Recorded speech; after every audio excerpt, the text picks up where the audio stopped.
Siguruhin mong dala mo ang lana bago ka lumabas ng bahay. Ano ba yan? Ang baho ng bawang at sibuyas dyan sa niluto mo. Pati yung luya. Mga kapitbahay! Tulungan niyo kami! Magnanakaw! Tumatakas! Sumpa ng Pag-ibig.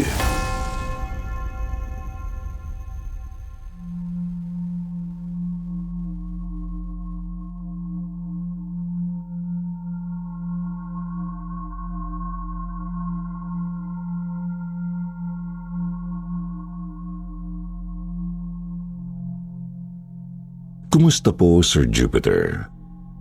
Maaari niyo po akong tawaging Nina. Ako'y 25 years old at naninirahan ngayon dito sa Cebu City. Ang isasalaysay ko sa inyo ay ikinuwento sa akin ng aking lolo Ambo noong nabubuhay pa siya. Sinigundahan ito ng aking lola Elena at ni Mama batay sa kanilang mga naaalala. Malaki ang impact ng pangyayaring ito sa aming pamilya dahil ito raw ang dahilan kung bakit lumipat sina Lolo dito sa Cebu City noong 1984. 12 years old pa lang noon si Mama. Hindi ko napapangalanan ang bayan na kanilang iniwan dahil sa kahindik-hindik na mga pangyayaring naganap doon. Isa yung maliit na bayan na malayong malayo sa lungsod. Albularyo nga pala ang aking lolo Ambo. Hanggang noong bago siya mamatay, 10 years ago, sa edad na 74 years old dito sa Cebu City, ay nanggagamot pa rin siya at tumutulong sa mga taong nagkakaproblema sa mga bagay na hindi natin may paliwanag. Mga insidenteng itinuturing na supernatural o paranormal.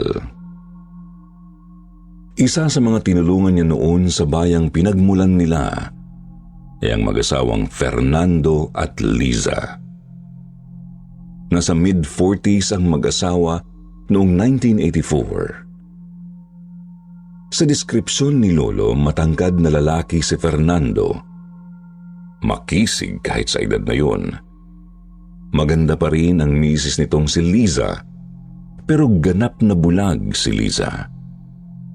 Nabulag ito noong ilang taon pa lang silang kasal ni Fernando.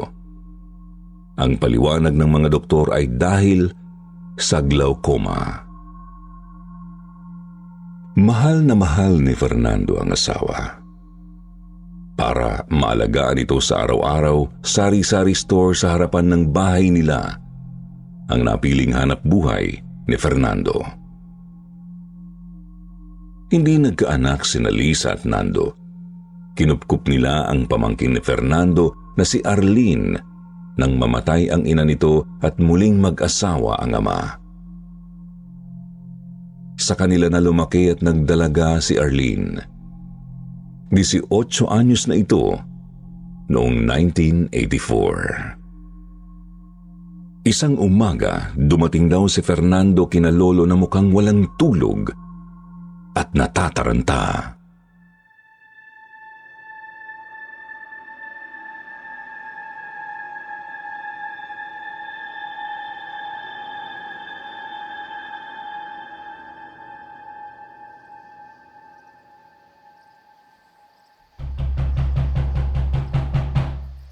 Kambo! Kambo! Fernando, bakit? Anong problema? Si Lisa po, kay Elena. Andiyan po ba si Kambo? Ano yun, Nando? Si Lisa po. Hindi magising eh. May nangyari po kasi kagabi. Pwede po bang sada ko na ikwento? Sige, kukunin ko lang ang bag ko ng mga gamit.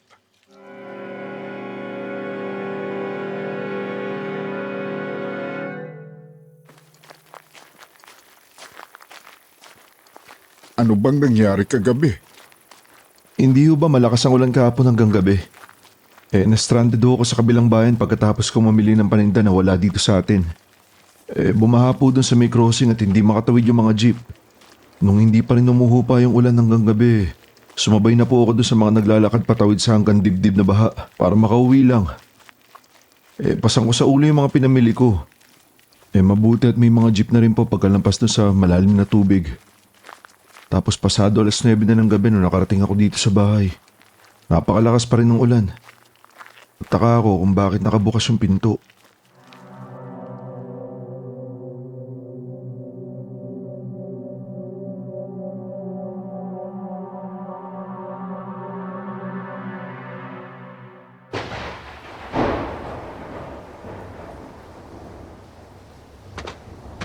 Lisa?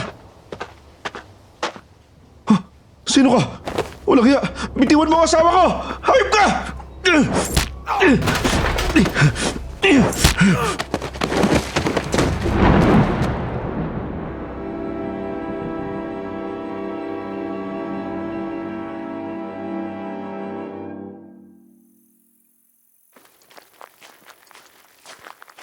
Nadatnan ko nakahandusay sa sahig si Lisa Kaambo. May lalaki nakakubabaw sa kanya. Nagdilim yung paningin ko. Sinugod ko yung lalaki. Marunong ako ng self-defense. At lagi ako may dalang balisong bilang protection kapag umaalis ng bahay. Pero sobrang lakas ng lalaking yun. Nung nagpambuno kami, kayang-kaya niya ako. Napilitan akong gumamit ng balisong. Alam ko nasaksak ko siya. Maaaring sa tagiliran. Pero nakatakbo pa rin siya. Ang bilis pa rin ng takbo niya.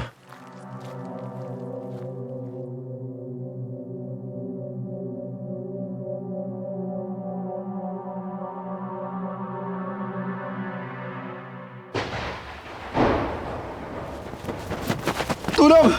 Mga kapitbahay! Tulungan niyo kami! Magnanakaw! Tumatakas! Ay, naku! Habulin niyo! Tara, huli natin nyo, bilisan nyo! Babalikan ko lang si Lisa.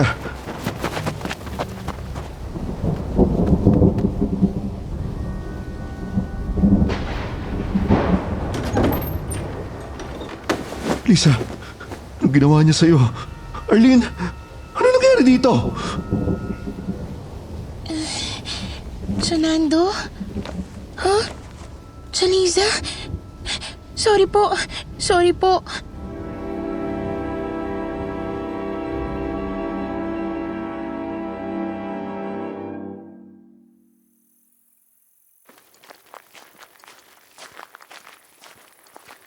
Tumulong ang mga kapitbahay namin na habulin ng lalaking yun, pero hindi na nila naabutan.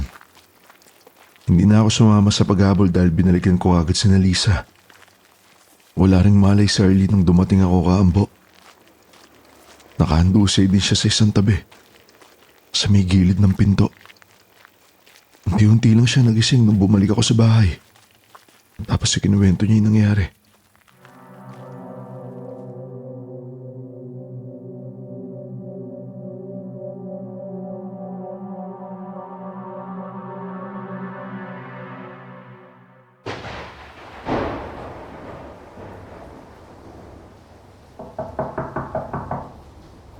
Huwag mong bubuksan ang pinto, Arlene. Wala pang tsunando mo. Gabi na. Delikado. Sisilipin ko lang po sa bintana.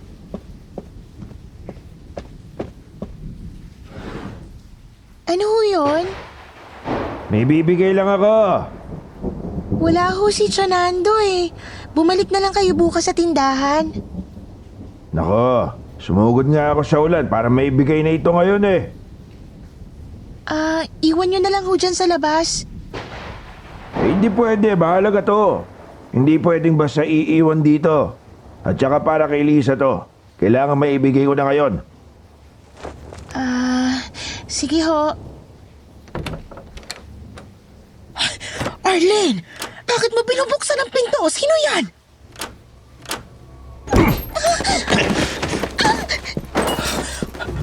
Arlene! Arlene, ano nangyayari? Sino yan? Sino ka?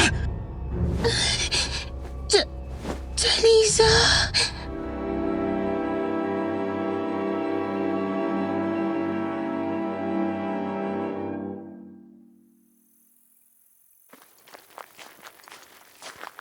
Yun po yung huling naaalala ni Arlene Kaambo.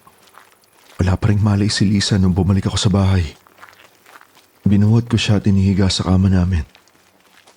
Natakot ako na baka ginahasa siya. Agad ko naman siyang ineksamin eh. Salamat sa Diyos at wala akong nakitang bakas na naghahasa siya. Hindi siya nahubda ng damit o panloob. Sinabihan ko rin si Early na examinin niya yung sarili niya para malaman namin kung pinagsamantalahan siya ng lalaki habang wala siyang malay. Mabuti na lang at hindi rin naman. Baka kung hindi ako nakarating agad, naituloy na ng hayop na yun ang tinangka niyang gawin at mapapatay ko siya. Namukhaan mo ba yung lalaki? Namukhaan ba ni Arlene? Sabi mo nga nasaksak mo. Nai-report mo ba yan sa otoridad? Makakatulong yon sakaling may mahanap silang suspek. Isang lalaking may saksak. Pinuntahan ho kami kagabi ng mga taga-barangay, Kaambo. Sinabi ko sa kanila ang lahat. Nagsalaysay din si Arlene. Kaso, pareho kami ni Arlene na walang maibigay na description eh. Napakabilis sa mga pangyayari mula nung dumating ako. Hindi ko nga nakita yung mukha niya eh. Sabi naman ni Arlene, nasa anino daw yung mukha ng lalaki nung kausap niya mula sa bintana. At nung tinulak niya ang pinto at sinapak siya, hindi na niya nakita yung mukha nito. Si Lisa ka mo. Hindi pa gumigising mula kagabi. Oo. Ang karaniwan niyang gising alas 5 ng umaga. Sabay-sabay kami nag-aalmusal bago ako magbukas ng tindahan. Pero nung alas 10 na kanina, di pa gumigising. Pinuntahan ko na po kayo. Tama ang ginawa mo. Mas mabuting ma-examine ko siya. Oh, Arlene. Gumising na ba ang tia Lisa mo? Hindi pa rin po. Magandang umaga ho, Kaambo. Magandang umaga, anak. Kumusta ka na? Hindi ba sumama ang pakiramdam mo pagkatapos ng nangyari? Hindi naman ho. Okay naman ho ako. Ikandado mo uli ang pinto, Arlene. Pupuntahan lang namin si Lisa. At sumunod ka na rin, baka may mga itatanong pa si Kaambo sa'yo.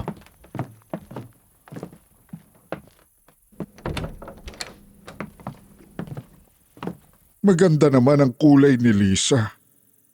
Maayos din ang kanyang pulso at temperatura. Arlene, may nakita ka ba sa ginawa sa kanya nung estranghero? Nandilim na ho agad ang paningin ko eh. Pero bago ko nawala ng malay, nakita kong itinumba ng lalaki si Chalisa sa sahig. At nung kausap mo yung lalaki bago ka nagbukas ng pinto, sinabi ba niyang para kay Lisa ang ibibigay niya? Oo. Sorry po. Sorry po talaga. Hindi ko dapat binuksan ang pinto eh. Arlene, hindi mo to kasalanan. Oo, Arlene.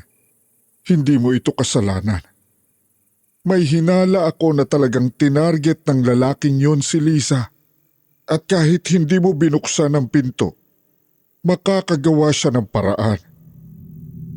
Posibleng ang na-hypnotis mo ka. Tinarget ho si Lisa? Bakit? Wala naman siyang kaaway ah. Wala kaming kaaway. Hindi kailangang kaaway. Maaaring natipuhan siya.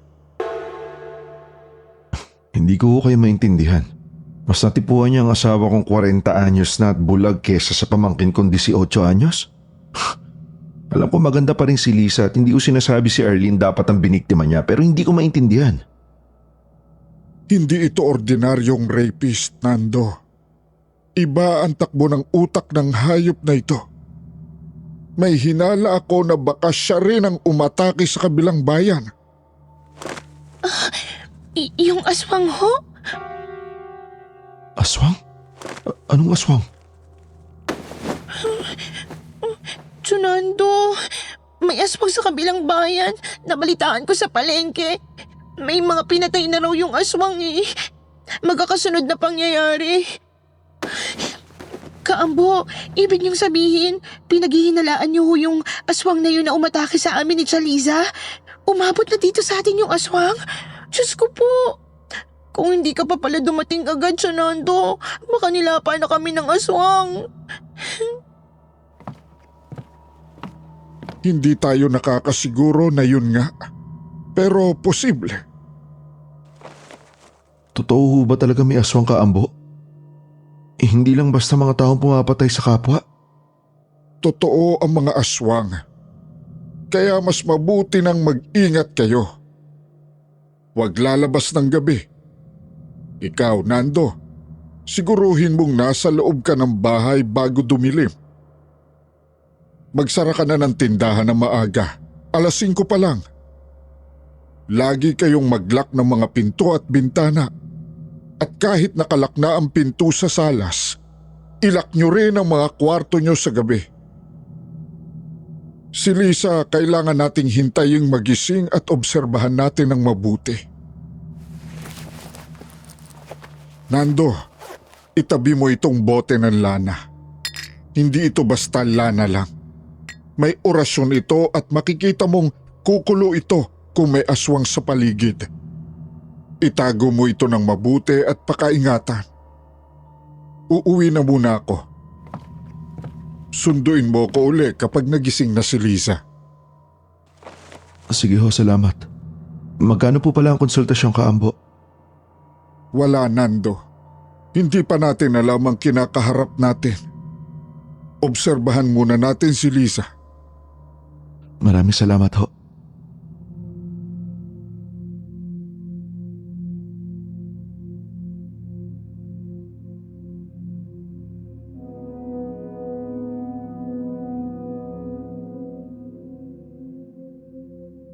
Kinaumagahan na uli sinundo ni Fernando si Lolo Ambo, Sir Jupiter. Nagulat daw si Lolo na masaya na si Nando.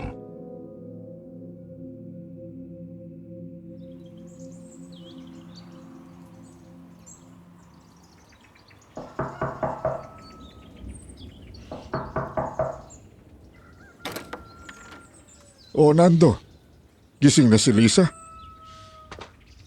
Kagabi pa ho. Ayoko lang po silang iwan kagabi kaya nagpaumaga muna ako bago ko kayo sinundo. Magandang balita. Saglit, kukunin ko ang bag ko at magpapaalam ako kay Elena para makalakad na tayo.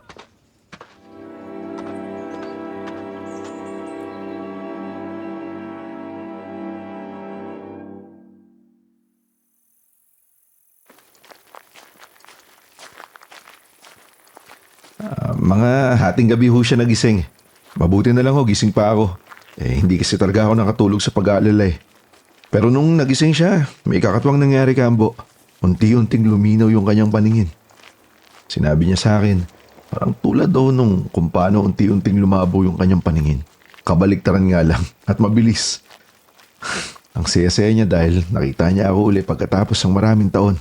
Wala nung mabulag siya. Nakakakita pa rin ba siya ngayong umaga? Hindi na nga ho uli eh. Teka, bakit parang nahulaan nyo? Nung mag-umaga na, hindi pa kasi talaga ako natulog magdamag eh. Unti-unti na namang lumabo yung paningin niya tapos nakatulog ulit siya. At nung nagising siya kanina, wala na ho uli siya makita. At hindi niya ho maalala na nagising siya kagabi at sandaling luminaw ang paningin niya. At ang uli niyang naalala, yung pinasok ng estrangherong lalaki yung bahay. At takot na takot pa rin po siya. Kaawa-awa naman si Lisa. Kapag nakita ko uli ng lalaking yung tutuluyan ko na.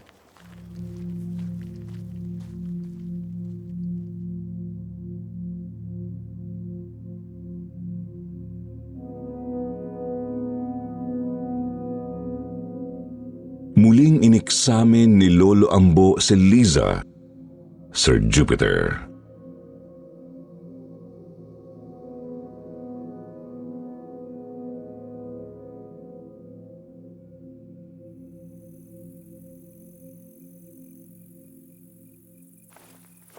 Mukhang mabuti na ang pakiramdam mo, Liza. Wala ka nang iniinda. Walang mga pagbabago sa katawan mo. Ay, wala naman ho. Pero, ninenervyos pa rin ako.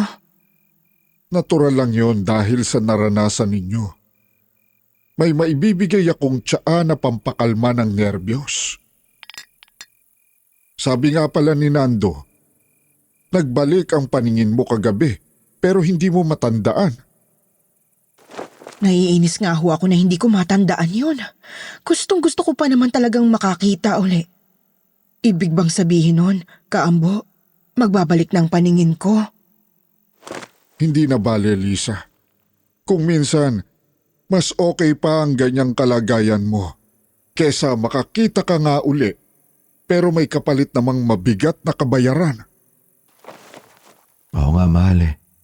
Hindi na baling hindi mo ako makita ngayon kasi hindi na ako kasing bata at kasing pogi nung naalala mo. Tsaka di ba, kahit naman nabulag ka, hindi nabawasan ang pagmamahal ko sa'yo. Mas lalo pa nga kitang minahal at iningatan eh. At isinumpa ko yan sa'yo, hindi ba? Na lagi kong aalagaan ang kapakanan mo, na lagi kitang ilalagay sa mabuti. Alam ko, mahal. Lagi ko yung pinagpapasalamat. Naku, Kaambo, napakaswerte ko sa asawa ko. Totoo yan, Lisa. Kaya lagi mo yang tatandaan. Yan ang kapitan mo sa mga sandaling parang nagdidilim ang iyong diwa. Lagi mong iisiping mahal na mahal ka ni Nando at hindi ka dapat bumitiw sa dalisay ninyong pag-ibig. Pareho kami ni Kaambo na romantiko. Tapat sa pag-ibig.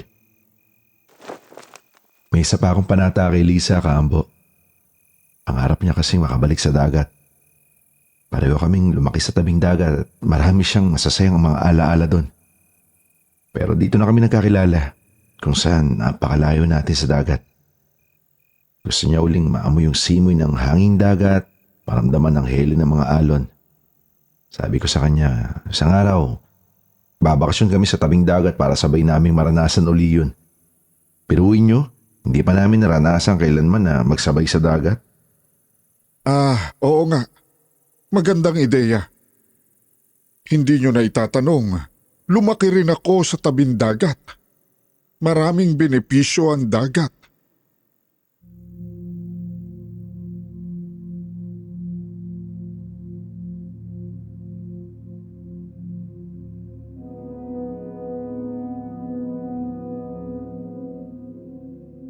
Naging busy daw si Lolo Ambo ng sumunod na linggo, Sir Jupiter. May nagpatawag sa kanya sa isang karatig bayan. Dahil bakasyon sa eskwela, isinama niya roon sina Lola Elena at si Mama. Halos isang linggo silang namalagi roon. Pag-uwi raw nila ay agad na pinuntahan ni Lolo Ambo ang tindahan ni Fernando.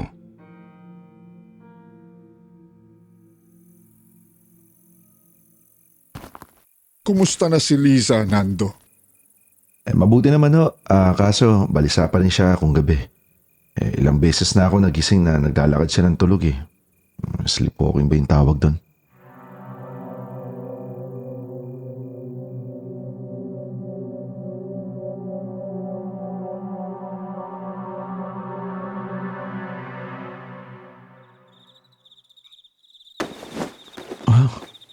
Lisa? Lisa, asan ka?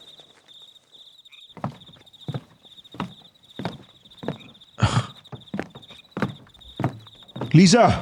Huwag mong bubuksan ang pinto ng bahay! Huwag kang lalabas! Delikado! Mahal, bakit ka bumangon sa gitna ng gabi? Anong ginagawa mo rito sa salas? Bakit ka lalabas ng bahay? Oh, tulog pa pala to.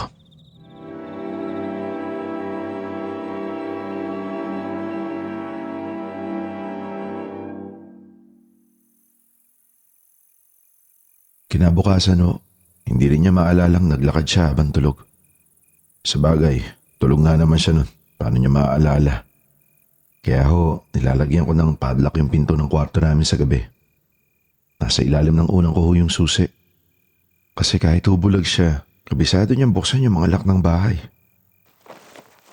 Yun bang bote ng lana hindi kumukulo? Hindi pa naman ho. Lagi mong iche-check yun sa gabi para alam mo kung andyan ang aswang. Hanggat hindi yun kumukulo, ligtas kayo. Huwag na huwag mong hahayaang makalabas si Liza sa gabi. Ah,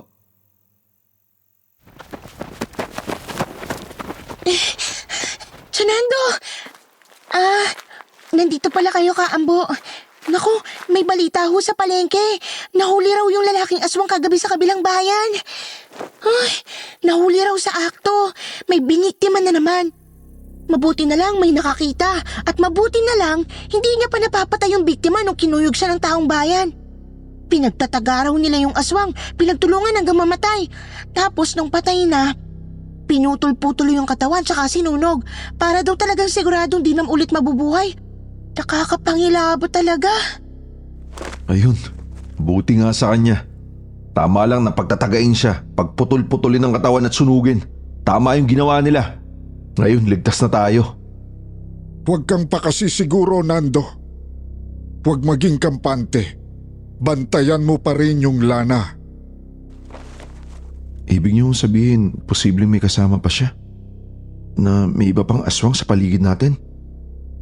Hindi natin alam. Ang ganap na aswang nagkakaroon ng pangitain kapag nalalapit na ang pagtatapos ng kanyang buhay. Kapag nangyari yon, maghahanap siya ng taong gagawin ding aswang. Diyos ko po, dumadami pala ang mga aswang. Basta sabihan mo agad ako kinabukasan, Nando, kapag kumulo ang Lana sa gabi. At oo nga pala, kaya ko rin ibinigay sa iyo ang Lana ay dahil panlaban din yan sa aswang. Isaboy mo yan sa aswang at manunumbalik siya sa pagiging tao. Mawawala ang kanyang lakas bilang aswang at mawawalan siya ng malay. Maraming salamat, Kaambo.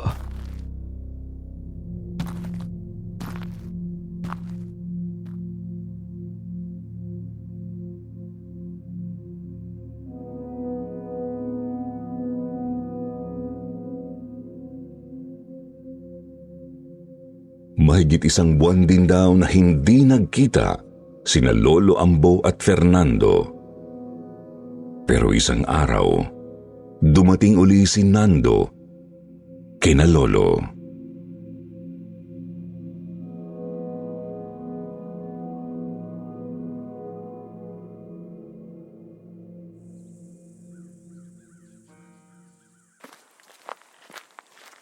May gamot ba kayo sa pagduduwal ng buntis, Kaambo? Ha? Bakit mo naman kailangan yun? Buntis ho si Arlene eh. Ha?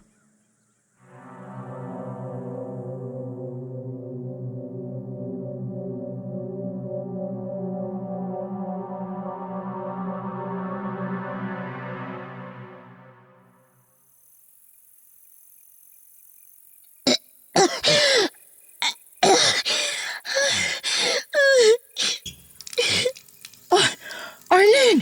Naku, ano nangyayari sa'yo? Bakit ka nagsusuka? May nakain ka bang masama? Pare-pareho naman tayo ng kinakain dito sa bahay. May kinain ka ba kanina sa palengke? Patawarin niyo po ako. Buntis yata ako. Hindi ako dinadatnan. Arlene! Sino ang ama niyan? Kailangan niya kayong panagutan yung dinadala mo. Si Homer po. Pero wala na siya. Nung nalaman niyang naghihinala akong buntis ako, naglaya siya sa kanila. Walang hiya siya. Duwag! Manloloko! Huwag kang mag-alala, Arlene. Nandito kami para sa'yo. Para sa inyo ng baby mo.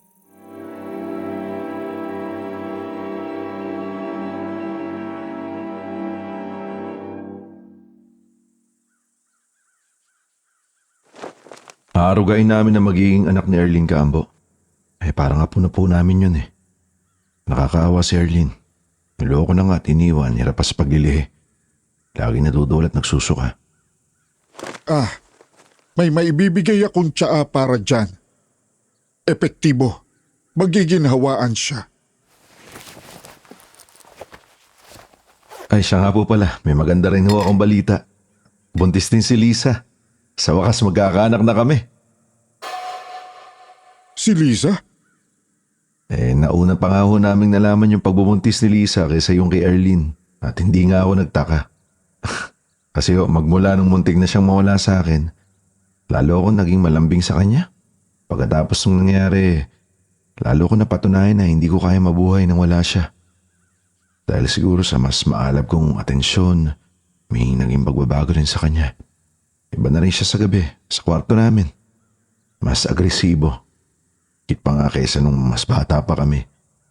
Kaya siguro kahit sa edad namin to, nakabuo pa kami. Pagkatapos ko ng maraming taon namin paghihintay, magkakaanak na rin kami, Kaambo, sa wakas. Wala bang kakaiba sa paglilihin ni Lisa?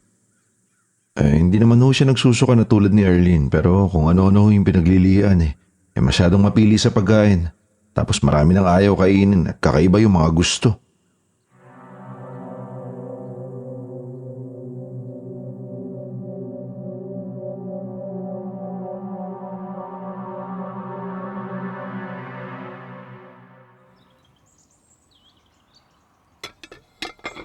Mahal, kain na. Ano ba yan? Ang baho ng bawang at sibuyas dyan sa niluto mo. Pati yung luya. Amoy na amoy ko. Oh, di ba paborito mo yung maraming bawang, sibuyas at luya sa ulam? Lalo na kung ganitong isda yung niluto, pampalis ng lansa. Nababahuan ako sa mga yan ngayon. Tsaka malansa pa rin yung amoy ng isda. Ayoko niyan. Hindi ako makakakain yan. Ilayo mo sa akin. Tsaka, wag mo na ako ipagluto ng isda o kahit na anong laman dagat, malansa. O, di itong gulay na lang muna yung kainin mo. Tatago ko muna tong isda para hindi mo maamoy. Mabuti na lang mahilig ka sa gulay.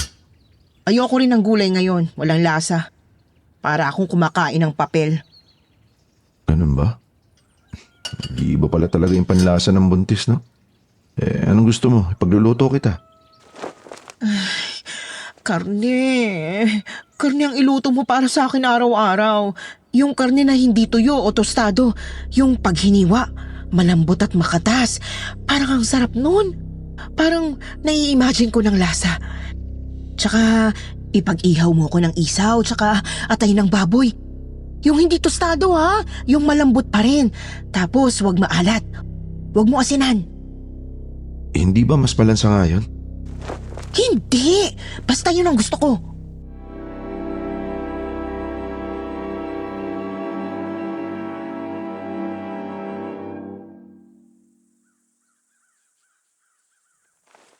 Ganun po pala yung naglilihi, Kaambo?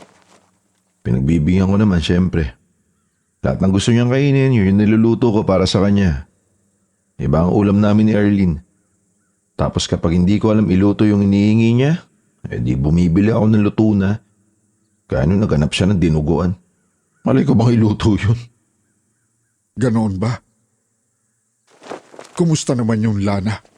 Hindi ba kumukulo? Hindi naman ho. Bantayan mo ng mabuti gabi-gabi yung lana. At siguruhin mong hindi sila pareho makalabas ng bahay sa gabi. Sina Arlene at Lisa. Oo nga pala, no? Delikado ang mga buntis sa aswang.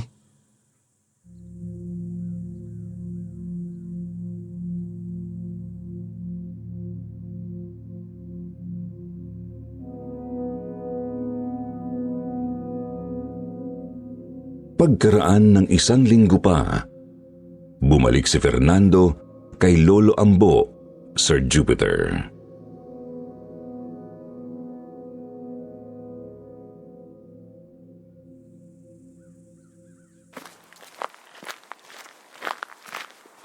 Kaambo, bumalik ang aswang. Ha?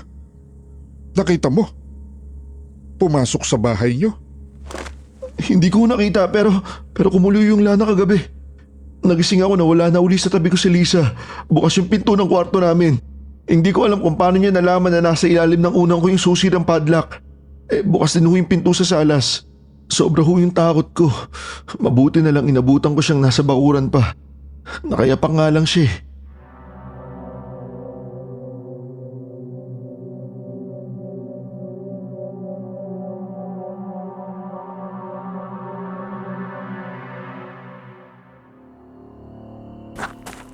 Lisa!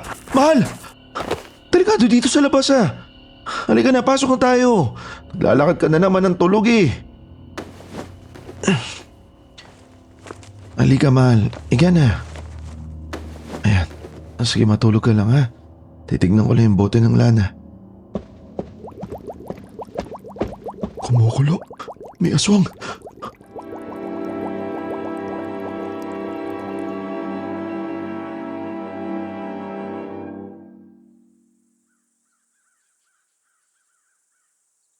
Hindi naman kulong-kulo yung lana, Kambo. Konting-konting bula lang. Pero dati wala talagang bula kaya kapansin-pansin yung pagbabago. Ibig sabihin ba nun, Kambo, umaaligid sa bahay namin yung aswang ng mga sandaling yun? Kasi maaaring nasa paligid lang yung aswang nung nasa labas ng bahay si Lisa. Mabuti na lang, hindi niya ako naunahan kay Lisa. Mabuti nagising ako agad. Mabuti rin at konting bula lang. Malayo pa yon pag gano'n. Magmula ngayon, Nando, siguruhin mong abot kamay mo palagi ang lana mula pagkagat ng dilim hanggang umaga. Kung mangyayari uli yung nangyari kagabi, siguruhin mong dala mo ang lana bago ka lumabas ng bahay. At kapag nagpakita ang aswang, sabuyan mo agad ng lana tulad na sinabi ko noon. Manunumbalik pansamantala ang kanyang pagiging tao. Manghihina siya. Manunumbalik ko ang pagiging tao? Hindi na magiging aswang? Pansamantala lang. Hanggang sa susunod na pagkagat ng dilim. Sapat lang na panahon para makaligtas kayo at magapi ang aswang. Tao rin ang aswang, Nando. Pero ang pagiging aswang ay parang sakit na nasasalin. Isipin mo na lang na parang rabies. Ang taong may rabies ay nawawala sa sariling katinuan. Nanlalapa. Nagiging parang hayop. Ang taong nahawahan ng pagiging aswang ay nawawala rin sa sarili kung gabi. Kapag nangingibabaw ang pagiging aswang, nagiging mas malakas ng dihamak kaysa karaniwang tao.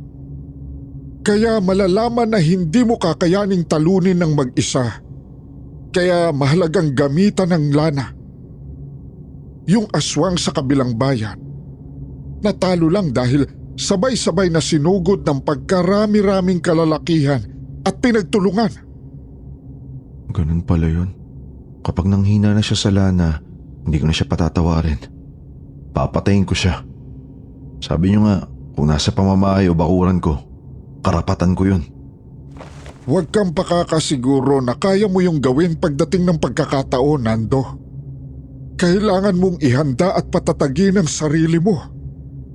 Pagkatapos ng tinangka niyang gawin kay Lisa, handang-handa na ako. Yan ang gusto kong ipaliwanag sa iyo, Nando.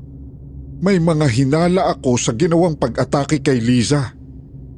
Hindi ba sinabi nung estranghero kay Arlene na may ibibigay siya para kay Lisa? At ikaw nga mismo ay nagtaka kung bakit si Lisa ang pinagkainteresan at hindi si Arlene na higit na mas bata. Katulad na sinabi ko noon, hindi basta rapist ang lalaking yun. Posibleng aswang nga at ang target ay si Lisa dahil bulag siya. Ano ang kinalaman ng pagiging bulag ng asawa ko sa pagiging target niya? Di ba sabi ko nga, nagkakaroon ng pangitain ng aswang kapag malapit nang matapos ang kanyang buhay.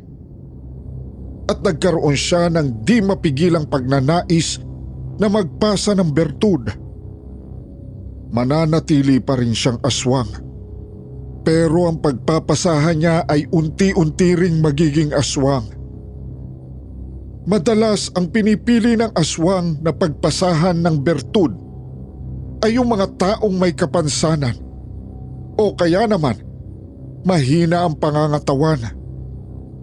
Hindi kasi madaling mapagsuspetsahan ng iba ang taong itinuturing na walang sapat na kakayahan.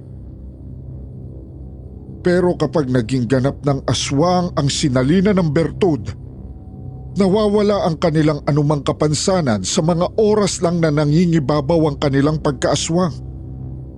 Nagiging higit na mas malakas nga sila kaysa sa karaniwang tao. Teka nga, parang ang pinatutunguhan ng sinasabi niyo ay sinasalina ng pagiging aswang si Lisa dahil bulag siya. Ang asawa ko? Iniisip niyong nagiging aswang ang asawa ko?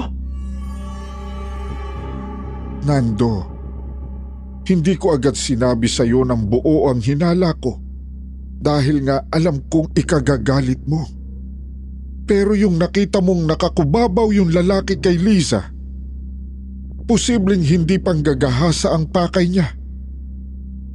Posibleng nagsalin siya ng bertud ng pagkaaswang sa bibig ni Lisa. Pero teorya pa lang yun, kaya kailangan ko munang obserbahan si Lisa. Sa mga nagaganap ay tumitindi ang hinala ko. Yung nagbalik ang paningin ni Lisa sa gabi. Yung bumabangon siya at nakakalabas ng bahay sa gabi. Yung hindi mo alam kung paano niya nabuksan ang padlock. Yun lang? Dahil lang doon pinaghihinalaan niyo ng aswang yung asawa ko? Kaambo, matinding akusasyon yan. Maaari ring hindi siya buntis, Nando.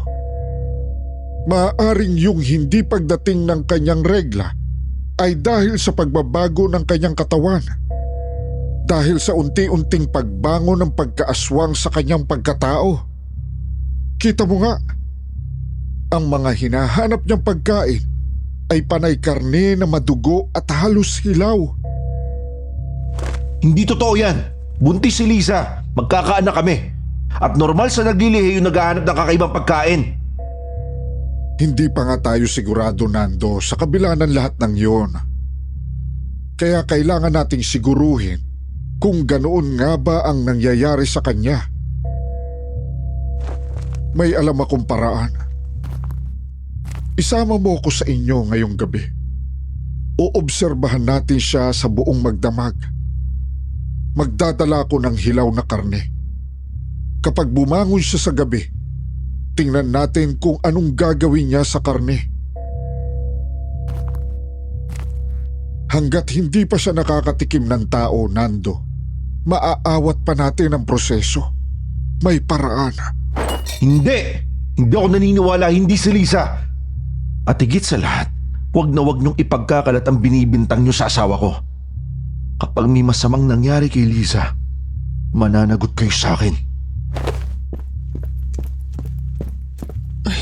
Diyos ko, Ambo. Narinig ko ang lahat. Paano yan? Gagawin ko ang lahat para maawat ito, Elena. Sa lalong madaling panahon. Huwag sana tayong maunahan.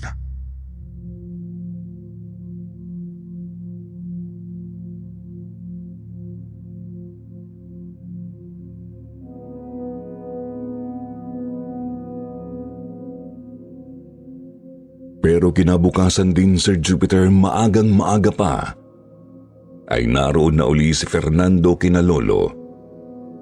Pawisan ito, marungis, nanginginig at umiiyak. Basang-basa rin ito mula ulo hanggang paa dahil malakas ang ulan sa labas mula pa noong nakaraang gabi.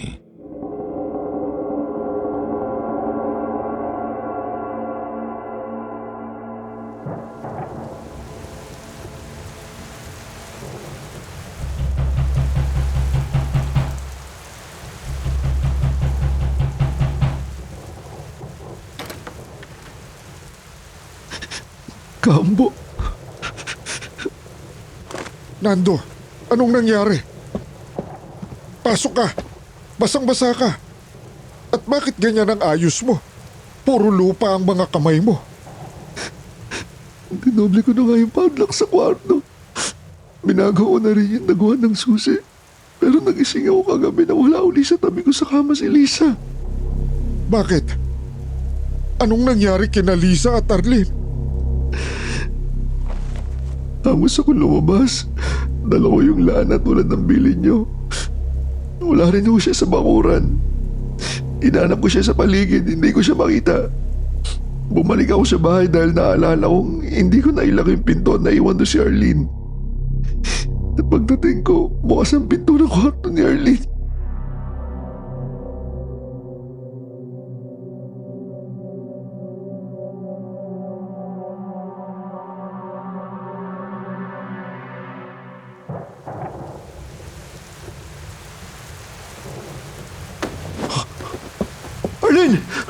Lisa!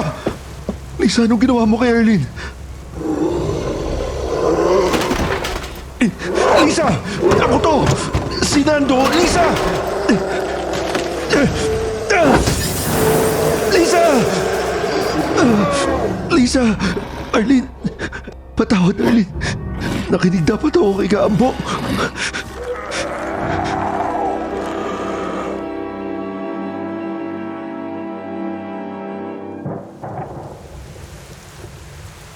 Diyos ko, naunahan tayo. Naunahan tayo ng ganap na pagbangon ng aswang. Nakinig ako dapat sa inyo, Kaambo. Nakinig ako dapat. Patawad, Arlene.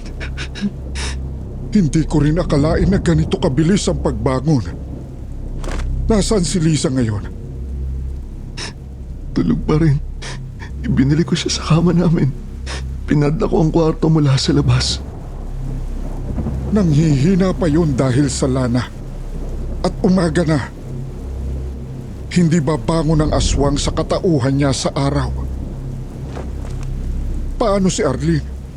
Hindi pwedeng basta inilibing mo lang. Kailangan mo itong i-report. Huwag! Kukunin nila si Lisa. Papatayin nila si Lisa. Gamutin niyo si Lisa, Kaambo. Parang awa niyo na. Nakinig ako dapat sa inyo. Pero sabi niyo maaawat pa, hindi ba? May paraan. Gawin na natin. Gawin na natin agad. Alasin niyo yung sabi kay Lisa. Parang awa niyo na. Kung hindi pa sana nakatikim ng dugo at laman ng tao ang aswang sa katauhan niya, maaawat pa natin. Pero ngayon, ikinalulungkot ko, Nando. Wala na tayong magagawa. Ganap na ang pagbangon ng aswang. Mahal na mahal ko si Lisa, Kaambo. Ayoko matulad siya sa ginawa nila sa aswang sa kabilang bayan. Nando, pinatay niya si Arlene at ang baby ni Arlene. Kinain niya. Nakita mo mismo. Bumangon na ng ganap ang aswang sa katauhan niya. Hindi niya ginusto na maging ganon. Hindi niya kasalanan na hinawa siya nung halimaw na yon. Mabait si Lisa, mabait ang asawa ko. Alam kong mabait si Lisa. Kilala ko siya. At oo, magkaiba si Lisa at ang aswang na bumabangon sa gabi. Mabait pa rin si Lisa sa araw. Kapag nasa ordinaryong pagkatao niya. Pero hindi natin sila mapaghihiwalay ngayon, Nando. Iisa na sila. Ilalayo ko na lang mo si Lisa, Kaambo.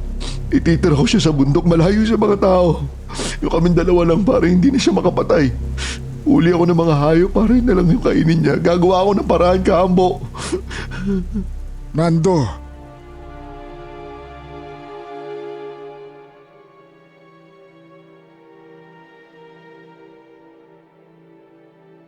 Si Lolo lang ang pinagsabihan ni Fernando ng lahat ng balak niya, Sir Jupiter.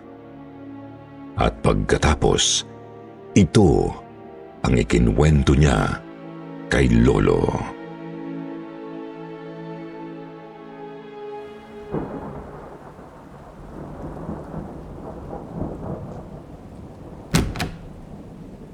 Nando, ikaw ba yan?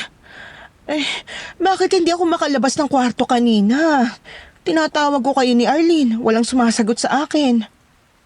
Pasensya ka na. Nila ko talaga yung pinto mula sa labas para sa protection mo. Kasi kinailangan kong umalis at wala kang kasama dito at baka mapano ka.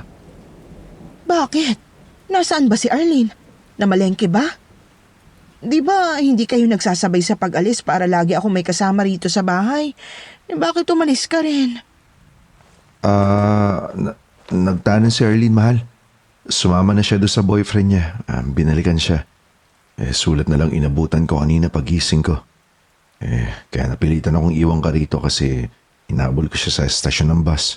Sarap ng tulog mo kaya hindi na kita ginising kaya nila ko na lang yung kwarto. Hindi ko rin naman inabot sa estasyon si Arlene. Naku, bakit pa nila kailangang magtanan? Papayag naman tayo na pakasal sila. Mabuti nga yun eh. Kaya ako nga inabol para sabihin yan eh. Siguro nahihiya sa atin yung Homer dahil iniwan niya si Early nung simula.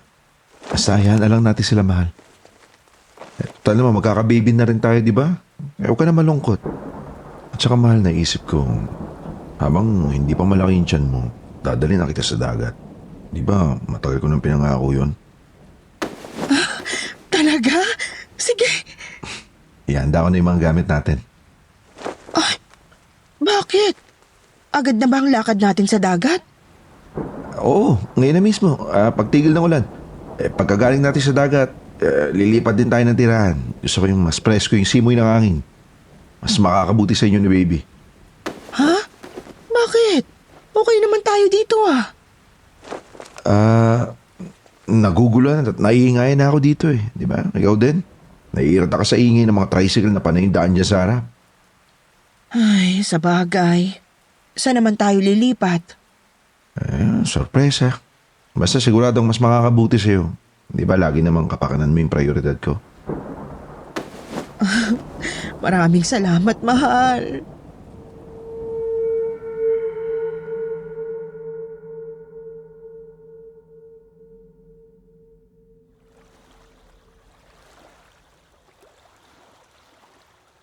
Umupa ka pa talaga ng bangka.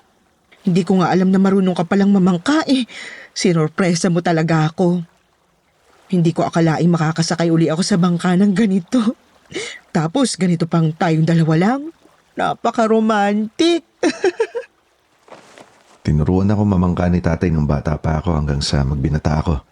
Di ba katulad mo rin ako lumaki sa tabing dagat. Naalala ko pa syempre kung paano mamangka, no? Ay, ang sarap talaga dito sa gitna ng laot. Iba ang amoy ng hangin, no? Ang sarap laruin ng kamay, ang tubig dagat. Oo siya. Simulan na natin tong baon natin na pang picnic dito sa laot. Inihanda ko talaga yung pagkain gusto mo. Itong inihaw na atay na malambot pa. Nagdala rin ako ng inumin. Mahal, itong inumin mo. At ito sa kabilang kamay mo yung barbecue na atay. Talagang pinaghandaan mo. Gusto ko ma-enjoy mo ito ng gusto, no? Habang sinisimsim mo yan, alalahanin mo yung love story natin. Di ba ang sarap balikan habang nandito tayo na magkasama? Napaka-romantic mo talaga. Kaya madali ako na-in-love sa'yo eh. At habang tumatanda tayo, lalo pa akong nai-in-love. Lalo naman ako mahal, no? Sobra-sobra yung pagmamahal ko sa'yo. Kahit buhay ko, ibibigay ko para sa'yo. Ay, ayoko nun. Gusto ko ganito lang tayo palagi. Nasa mga bisig mo ko, nakahimlay. Sana nga ganito na lang tayo palagi. Ano ba yan? Inaantok ako? Ganito pala pagbuntis, ano? Sige lang, mahal. Umidlip ka lang dito sa mga bisig ko habang dinuduyan ka ng mga alon. Habang humahalik ang hangin dagat sa iyong mukha. Akin na muna yung hawak mo. Tatabi ko muna.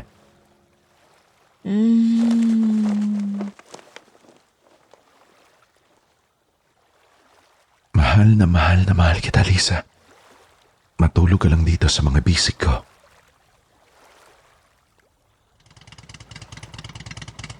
Nando, Kambo, nakatulog na si Liza. Kambo, hindi ko yata kaya. Nando, napag-usapan na natin ito. Nando, hindi uubra ang plano mong itira sa bundok si Liza. Hindi makokontento ang aswang na kumain lang ng hayop.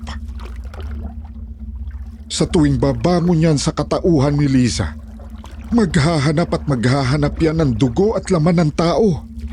Lalo na ngayong nakatikim na.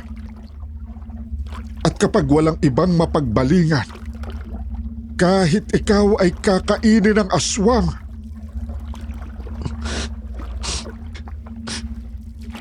Hindi ako natatakot. Handa akong ibigay yung buhay ko para kay Lisa. Ako na lang kaya kaysa ibang tao pa. Kahit ibigay mo ang buhay mo, hindi mo siya matutubos. Akala mo ba, matapos kang kainin ng aswang titigil na yan? Hindi. Maghahanap pa rin yan ng ibang taong kakainin gabi-gabi. Pupunta yan sa pinakamalapit na komunidad o sa mga magkakalayong mga bahay sa bukid. Kahit gaano pa kalayo ang pagdalhan mo sa asawa mo, kayang takbuhin ng gutom na aswang ang papunta sa maaamoy nitong kinaroroonan ng mga tao. Kaya ba ng konsensya mo na may mga tao pang mapatay ang aswang? Tandaan mo ang nakita mong ginawa niya kay Arlene at sa sanggol sa sinapupunan ni Arlene. Ang kawawang si Arlene at ang baby niya. Lisa, asawa ko. Bakit ka nagkaganito? Bakit ikaw pa? Alam ko kung gaano mo kamahal si Lisa, Nando. Saksi ako sa pagmamahalan ninyo. Pero kung itutuloy mo ang balak mo, isang araw ay matutulad din ang kapalaran niya sa aswang sa kabilang bayan. Isang araw, mahuhuli rin siya ng mga tao at papatayin sa ganoong paraan. Pagtatatagain, puputol-putulin ang katawan at susunugin. Hindi, wag. Ayoko mangyari yung kay Lisa. Tulungan mo ako, Kaambo. Tulungan mo si Lisa. Kung ayaw mong maranasan niya yon, Nando, pwede mong gawa ng paraan para mapatay ang aswang nang hindi mahihirapan si Lisa.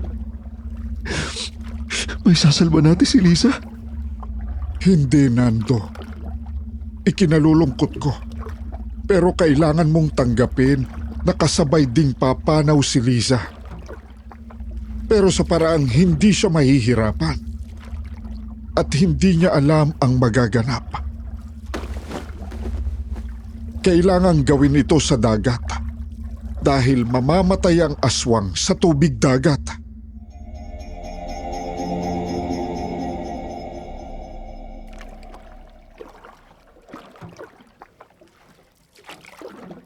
Oras na, Nando. Hindi tayo dapat abutan ng dapit hapon dito. Mabuti at nakatulog siya agad sa nilagay mo sa kanyang inumin. Heto ang timba. Punuin mo ng tubig dagat ang loob ng bangka. Siguruhin mong nakababad ang buong katawan niya sa tubig dagat. Pagkatapos, lumipat ka na dito.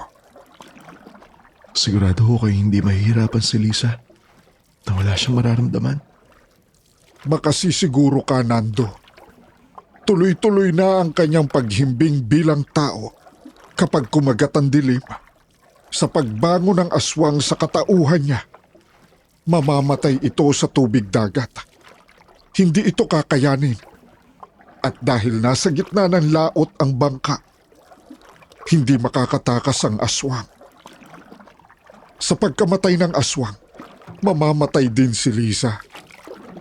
Pero wala siyang mararamdaman. Ang huling maaalala ni Lisa ay nakatulog siya ng panatag sa iyong mapagmahal na mga bisig. Mahal ko, patawarin mo ako. Patawarin mo ako, Lisa.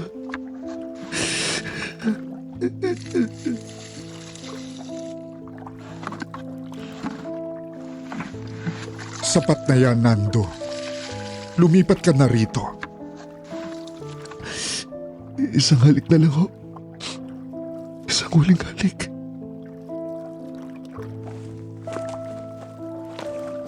Lisa, mahal na mahal kita. Hintayin mo ako, ha? Magkikita rin tayo sa kabilang buhay.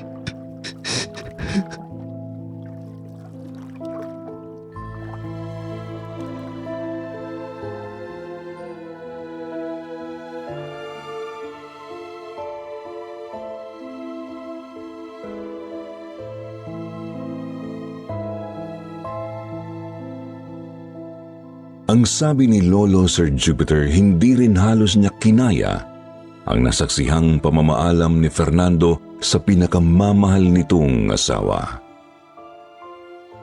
Kilalang kilala rin kasi ni Lolo si Liza at alam niyang napakabait nito. Hindi nito kasalanan na napili itong pagsalinan ng aswang. Alam din ni Lolo kung gaano kamahal ni Fernando ang asawa.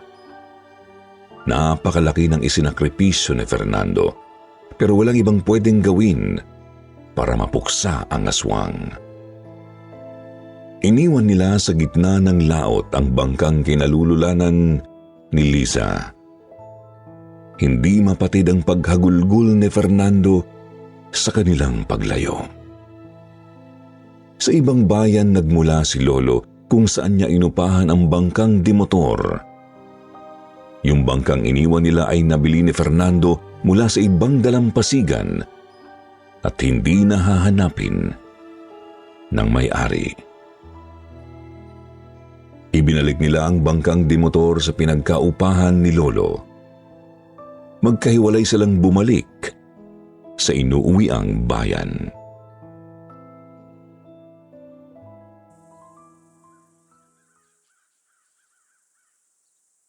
Kinabukasan ay may pinuntahan namang ibang bayan si Lolo para manggamot, kasama sina Lola at Mama. 2 gabi raw sila doon. Pag-uwi nila, nagimbal sila sa balitang isinalubong sa kanila ng isang kapitbahay.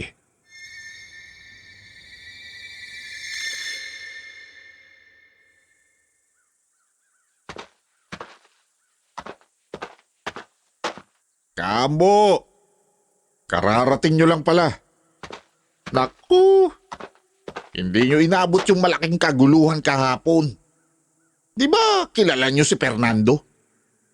Alam ko, nagpapagamot yun sa inyo eh. Aswang pala. Ha? Anong aswang? Sino ka mo? Si Fernando! Yung madalas kong makitang nagpupunta dito sa inyo. Aswang pala. Naku! Mabuti at hindi na biktima ang pamilya nyo. Anong nangyari?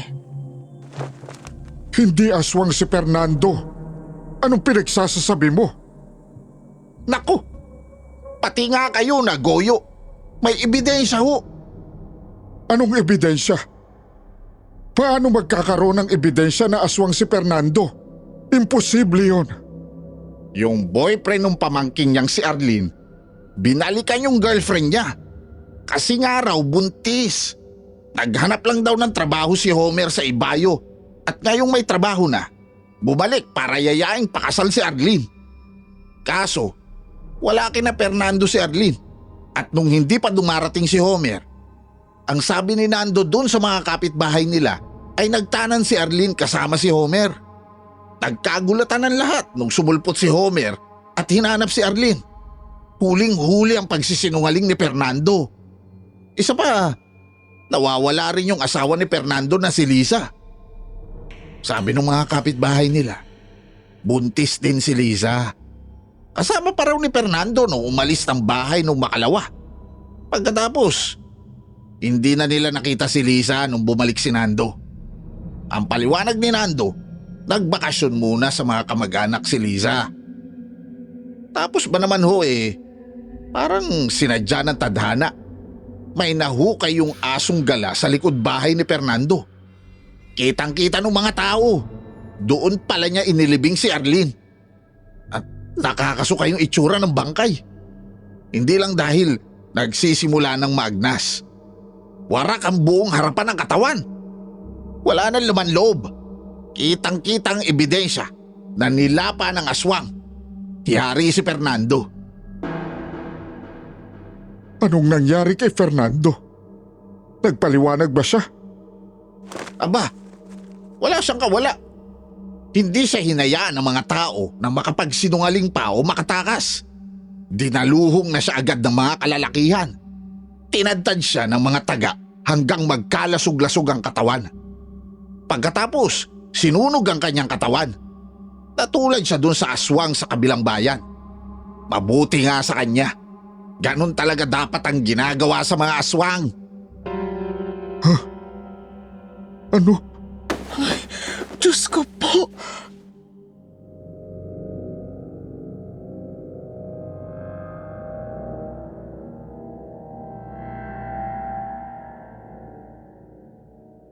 Sir Jupiter, ganoon na lang ang awa ni na lolo at lola sa sinapit ni Fernando.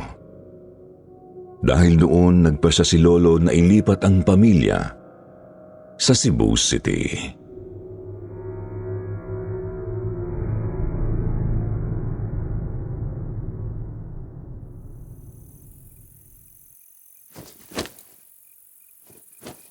Sa lungsod na mag-high school at magdadalaga si Nanette Elena.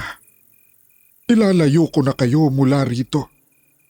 Nakakatakot ang mga aswang. Maaaring may mga naglipa na pa sa paligid.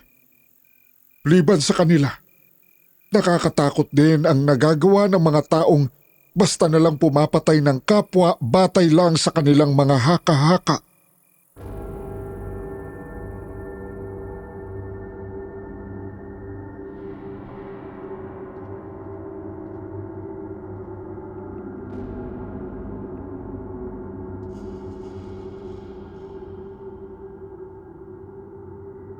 Sampung taon na mula nung namayapa si Lolo, Sir Jupiter.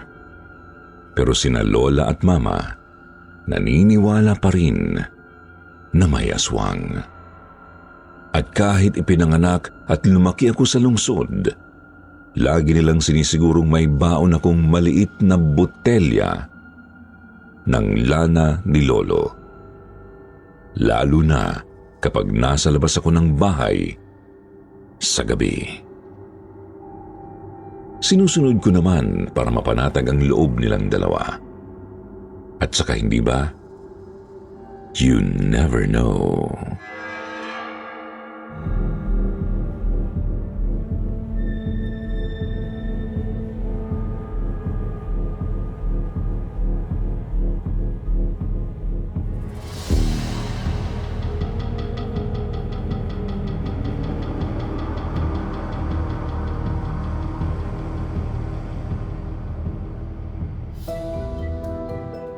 At ngayon naman, eto na uli ang inyong paboritong shoutout portion. Shoutout kay Sheena May, Loveline Vicente, Cynthia Almadin, Joanna Chris Cabrera, Johanny Datua, Rosie Di Mesa, Julius Samelo, Seiran Aguilar, Roxy Petzold at Asyong Villarreal.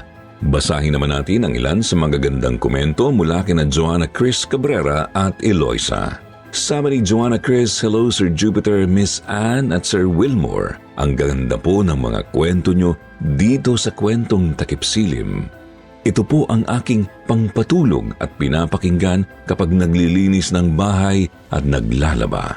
Nalilibang ako, sana mas marami pa kayong kwento sa araw-araw. Kasi hindi po nakukumpleto ang araw ko nang hindi ako nakakapakinig ng kwento nyo.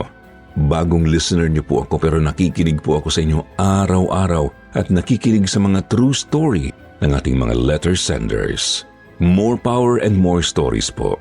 Mula kay Joanne ng Hugo Perez 13 Martires, Cavite. Pa-shoutout na rin daw sa mga friends niya sa LPC, AA at sa pinsan niyang nag-share ng channel na ito.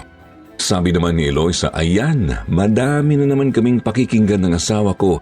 Sa alitan naming pinakikinggan ang Sitio Bangungot at Takip Silim. Sobrang gaganda ng mga kwento ng dalawa na yan. Tapos meron pa ulit bago ang Sitio Pangil. 3 na ang pagsasalitan namin. Mula kay Eloisa and Denver ng Valenzuela City. Sa mga hindi nabanggit, sa susunod na lang po at huwag niyo pong kalimutang mag-reply sa ating shoutout box na nasa comment section para ma-shoutout ang pangalan niyo. Muli po mula sa bumubuo ng kwentong Takip Silim. Ito po ang inyong lingkod, Jupiter Torres. Nagpapasalamat.